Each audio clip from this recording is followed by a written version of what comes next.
омадан аз ҳадди ваколатҳои мансабӣ раиси додгоҳи олии тоҷикистон зимни нишасти хабари ҷузъиёти парвандаи 3 додрасӣ боздоштшударо шарҳ дод.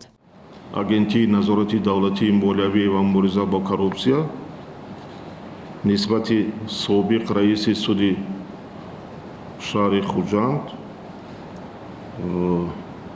муҳаммадзода ҳомидҷон ва ҳамчунин судяи суди мазкур маҳмадсаидзода парвандаи ҷиноятӣ барои гирифтани пора оғоз гардида ҳар дуи онҳо ба ҳабс гирифта шуданд. парвандаи ҷиноятӣ нисбати судяи суди ноҳияи бобоҷон ғафурови вилояти суғд. ба маълумоти шумо мерасонем ки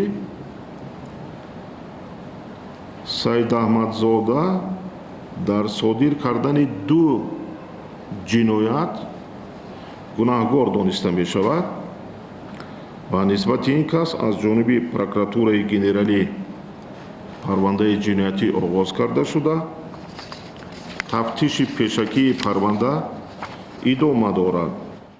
манобаи радиозодӣ ҳафтаҳо пеш хабар дода буданд ки ҳомидҷон муҳаммадзода аз моҳи апрел дар ҷои кораш нест ва ба ришвагирӣ муттаҳам асту бо 1 додрас ва 1 вакили мудофиъ дастгир шудааст. раиси додгоҳи олӣ афзуд таҳқиқи парвандаи ин 3 додрас идома дорад.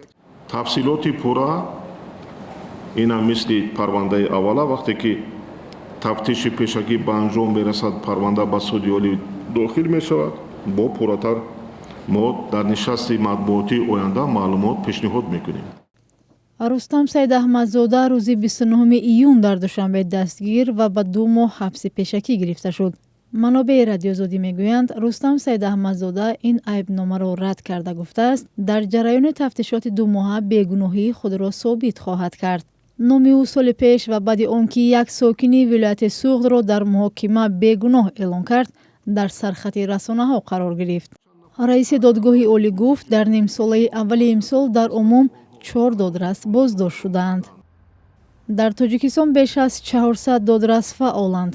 дар 10 соли ахир тақрибан 30 нафари онҳо ба иттиҳоми кирдоре ки шаъну эътибори судяро паст мезанад аз мансаб рондаву дастгир ва ба зиндон маҳкум шуданд. мақомот ошкоро намегӯянд ки додрасҳо чӣ гуноҳ карданд, аммо баъзе аз манобеъ қазияи онҳоро бештар ба ришваситонӣ пайванд медиҳанд.